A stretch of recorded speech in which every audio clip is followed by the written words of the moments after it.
Natural remedies like medicinal plants have been used for centuries to treat pain of all sorts. One such plant, wild lettuce, has been used for centuries as an alternative to opium because of its sedative properties and pain-relieving qualities. Wild lettuce originated in Europe and was called friend of the stomach because it was able to cause sleep and calm the stomach. Its sedative action, which produces effects similar to that of opium, can calm nerves and tension quickly. Its use is indicated for people suffering from anxiety and insomnia.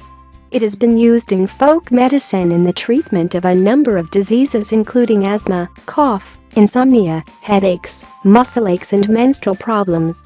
People suffering from migraines and headaches can also benefit from wild lettuce, which can both reduce the frequency as well as the severity of headaches. You can obtain the benefits of this plant through infusion or tea, and through its liquid or powdered extract. The tea is made by adding 1 tablespoon of chopped lettuce leaf to 1 liter of water. Since it's naturally bitter, you can sweeten it with honey to make it more pleasant.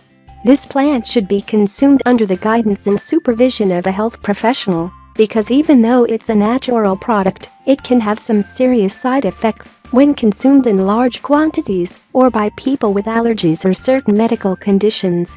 Applying the latex of the plant to your skin can also cause irritation if you're allergic.